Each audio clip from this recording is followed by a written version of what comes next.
Hi viewers, welcome to our channel. ప్రస్తుతం మనతో పాటు ప్రముఖ పొలిటికల్ అనలిస్ట్ అంకమ్మరావు గారు ఉన్నారు. వారితో ఒకసారి మాట్లాడదాం. సార్ నమస్కారం సార్. నమస్తే. సార్, కేటీఆర్ గారు ఒక ప్రెస్ మీట్లో రేవంత్ గారి గురించి కొన్ని సంచలన వ్యాఖ్యలు చేయడం జరిగింది సార్. రేవంత్ రెడ్డి గారు వెనకాల ఇద్దరు కోవట్లు ఉన్నారు. రేవంత్ గారు మమ్మల్ని మానవ బాంబులు అంటున్నారు. కాకపోతే మానవ బాంబులు వాళ్ళు వేరు, నల్గొండ ఒకళ్ళు, ఖమ్మం ఒకళ్ళు అని అంటున్నారు. మరి ఎవరై ఉంటారు? వీళ్ళ వల్ల ప్రమాదం ఉంది అని కూడా చెప్పడం చూస్తున్నాం. మరి ఏ ప్రమాదం ఉంది? మరి మీరేమంటారు సార్? కేటీఆర్ గారి వ్యాఖ్యలపైన మీ ఒపీనియన్ ఏంటి? కేటీఆర్ గారి వ్యాఖ్యలు ఎందుకు చేశారు అంటే, మేము బలంగా ఉన్నాము, వాళ్ళు బలహీనపడుతున్నారు అని చెప్పడానికి ప్రయత్నం చేస్తున్నారు. వాస్తవంగా బలహీనపడుతుంది ఈరోజు బీఆర్ఎస్ పార్టీ. అందులో ఎలాంటి సందేహం కూడా ఏం లేదు. మరి చూస్తూ ఉంటే ఇప్పుడు లోక్సభ సభ్యులు కూడా ఏ విధంగా జారుకుంటున్నారో చూస్తూనే ఉన్నాం. కొంతమంది ఈ లోక్సభ ఎన్నికల ముగిసే లోపే కొంతమంది శాసనసభ్యులు కూడా పార్టీ మారతారనే ఊహాగానం వినపడతా ఉన్నాయి. వాటిని కాపాడుకోవడం కోసం చేస్తున్న మాట వాస్తవం. దాని గురించి ఆయన భయపడుతూ ఇతర వాళ్ళకి భయపెట్టాలని ప్రయత్నం చేస్తున్నాడు అనేది మాత్రం స్పష్టంగా అర్థమైపోతూ ఉంది. కాబట్టి ఒకటి మాత్రం నిజం ఏందయ్యా అంటే, రేవంత్ రెడ్డి గారు వీళ్ళు అనుకున్నంత బలహీనుడైతే కాదు. ఓకే, ఆయన పీఠాన్ని ఎలా కాపాడుకోవాలో ఆయనకి క్షుణ్ణంగా తెలుసు. ముందుకెళ్తా ఉన్నాడు. ఆయన క్షేత్రస్థాయి నుంచి వచ్చాడు. అవును, ఎక్కడి నుంచో ఒకేసారి ఊడిపడలా. క్షేత్రస్థాయి కార్యకర్తల మనోగతాలు ఎలా ఉంటాయి, నాయకుల మనోగతాలు ఎలా ఉంటాయి అతను తెలుసు. అందుకని వీళ్ళలాగా తొందరపడి ముందు శాసనసభ్యులను తీసుకోకుండా క్షేత్రస్థాయి నుంచి నరుక్కుండా వస్తున్నాడు. మీరు బాగా చూసుకోండి. ఒక్కొక్క మండలాన్ని తీసుకుంటున్నారు, లేదంటే ఒక్కొక్క మున్సిపాలిటీని తీసుకుంటున్నారు, నగరపాలక సంస్థలను తీసుకుంటున్నారు. ఇవన్నీ తీసుకుంటూ ఒక్కొక్కరిని నరుక్కుంటూ వస్తున్నాడు ఆయన.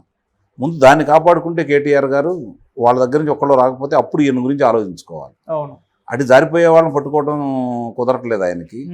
వీళ్ళ గురించి మాట్లాడుకుంటామంటే వాళ్ళు రేపు జరిగితే జరగవచ్చు, దాని గురించి జోష్యం చెప్పాల్సినంత అవసరమే లేదు.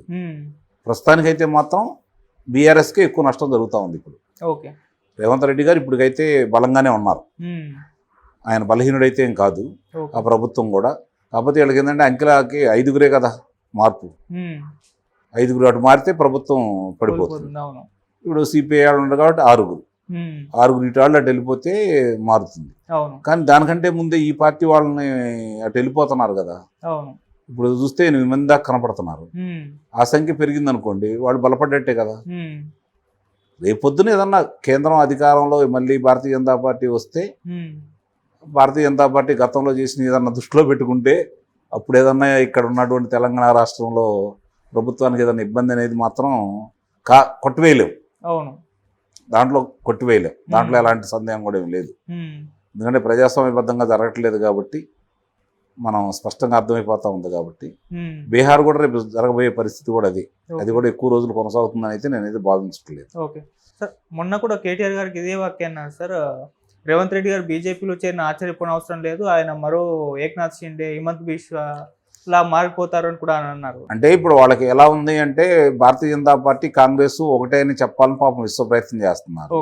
ప్రజలందరూ ఏమనుకుంటున్నారంటే భారతీయ జనతా పార్టీ బీఆర్ఎస్ ఒకటని చెప్పని భావించి ఇంటికి పంపించారు.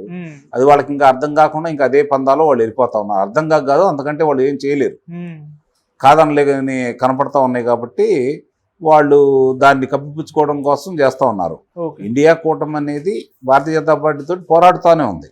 ఇండియా కూటమి జాతీయ స్థాయిలో వాళ్ళు భారతీయ జనతా పార్టీతో పోరాడుతూ ఉన్నారు. ఇక్కడ వీళ్ళిద్దరు కలిసిపోయారు అంటే సహజంగానే ప్రధానమంత్రి గారిని ఎలా గౌరవించాలో, ముఖ్యమంత్రిగా ఆయన బాధ్యతలు ఏంటో ఆయనకు తెలుసు కాబట్టి అది సంపూర్ణంగా నెరవేర్చాడు. అంతే తప్ప ఇప్పుడు ఆ రోజు అధికారంలోకి వచ్చిన తర్వాత ఢిల్లీ పర్యటన సందర్భంగా కూడా ప్రధానమంత్రి గారిని కలిశారు, ఆర్థిక మంత్రి గారిని కలిశారు. అలాగే ఈయన అమిత్ షా గారిని కూడా కలవడం కూడా జరిగింది కదా.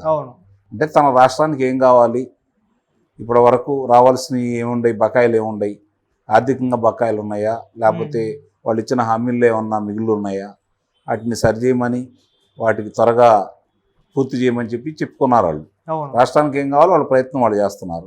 కేంద్రంలో అధికారంలో వాళ్ళు ఉన్నారు కాబట్టి కేంద్ర సహకారం కావాలి కాబట్టి రాష్ట్రాల మనుగడల కోసం ఆయన తన వంతు ప్రయత్నం ఆయన చేస్తున్నాడు. ఒక ముఖ్యమంత్రిగా ఎలా ఉండాలో అలా చేస్తున్నాడు.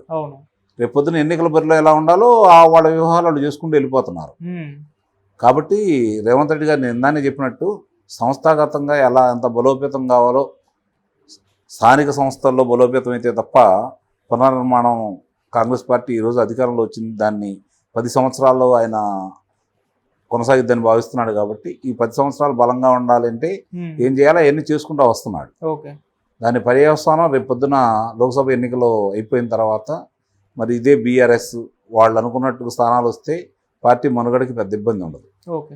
ఏమాత్రం తేడా పడ్డా కూడా ఆ పార్టీకే మనుగడకే చాలా ప్రమాదం. అవును. ఎందుకంటే నువ్వు నేర్పిన విద్య నీరజాక్ష అని చెప్పని అన్నారు కదా. కాబట్టి అదే బాటని వీళ్ళు కూడా పయనిస్తున్నారు. దాంట్లో ఈరోజు రాజకీయాల్లో వీళ్ళు మంచి వాళ్ళు వీళ్ళు చెడ్డాలని చెప్పుకోవడానికి అవకాశం లేదు. ఏ పార్టీ అధికారంలో ఉన్నా కూడా ప్రతిపక్షాలను నిర్వీర్యం చేయాలని ప్రయత్నం చేస్తూనే ఉంది. అవును. వీళ్ళు అన్నీ ఏం చూసుకుంటున్నారంటే వాపును చూసి బలం అనుకుంటున్నారు చాలామంది. ఆ తర్వాతే ఎదురుగే పరిణామాలు, చాలా బలవంతులు అనుకున్న వాళ్ళు ఎలా బలహీనలు అయిపోయి అధికారాన్ని కోల్పోయే చూస్తూనే ఉన్నాం. అయినా సరే గుణపాఠాలు నేర్చుకోకుండా ఇప్పుడున్న రాజకీయ పార్టీలు గెలిచిందే తడువుగా ప్రతిపక్షాలను బలహీనపరిచి తను బలపడాలని కోరుకుంటూ వాళ్ళలోంచి శాసనసభ్యులను కావచ్చు, లోక్సభ్యులను కావచ్చు తీసుకుంటే ఏం జరుగుతుందనేది తాత్కాలికంగా వాళ్ళకి ఉపయోగం జరగవచ్చు తప్ప ప్రజల్లో ఎంత వ్యతిరేకత వస్తుందో వాళ్ళకి అర్థం కావట్లేదు. కాబట్టి దీన్ని దృష్టిలో పెట్టుకొని ఏ పార్టీలైనా మనుగడ సాగిస్తే ప్రజాస్వామ్యానికి బాగుంటుంది, పార్టీలకు కూడా బాగుంటుంది అనేది నా అభిప్రాయం. ఓకే సార్, కాంగ్రెస్ ప్రభుత్వం అధికారంలోకి వచ్చిన తర్వాత ఇది ఎక్కువ కాలం ఉండదు, పడిపోతుందని చెప్పేసి పోర్ట్రే చేసుకుంటూ వచ్చారు బీఆర్ఎస్ వాళ్ళు. అటు వాళ్ళు ఏం చెప్తున్నారు, బీఆర్ఎస్ కూడా ఉండదు, ఖాళీ అయిపోతుందని చెప్పుకుంటూ వస్తున్నారు. మరి ఇది ఏదో ఒకటి, ఇది రెంట్లలో ఏదో ఒకటి వచ్చే పార్లమెంట్ ఎలక్షన్స్ తర్వాత జరిగే అవకాశం ఉందండి? రెండూ జరగవచ్చు. రెండు జరగచ్చు, అనుమానం ఉంది దాంట్లో. రెండూ జరగవచ్చు. ముందుగా భారతీయ జనతా పార్టీకి కొంతమంది సభ్యులు వెళ్ళిపోతారు. వీళ్ళలో మొన్న గెలిచిన వాళ్ళల్లో కొంతమంది కాంగ్రెస్ పార్టీకి వచ్చే పరిస్థితి కనపడతా ఉంది. కాబట్టి ముందుగా బీఆర్ఎస్ ఖాళీ అవ్వచ్చు. ఓకే. ఆ తర్వాత అదే ఇందాక నేను ఉదాహరించినట్టు మిగిలిన రాష్ట్రాల్లో జరిగినటువంటి ఏకనాథ్ షిండేలు రేవంత్ రెడ్డి గారు ఎందుకు అవుతారు? రేవంత్ రెడ్డి గారు ముఖ్యమంత్రిగా కాబట్టి రేవంత్ రెడ్డి గారిని దించడానికి ఇంకోటి ఏకనాథ్ షిండేలు పుడతారు. ఓకే. అంతేగాని రేవంత్ రెడ్డి గారు ఏకనాథ్ షిండే ఆ పోలికి బాగా ఉంది. ఆ పోలికి కూడా సరిగ్గా వాళ్ళు చేయలేదు.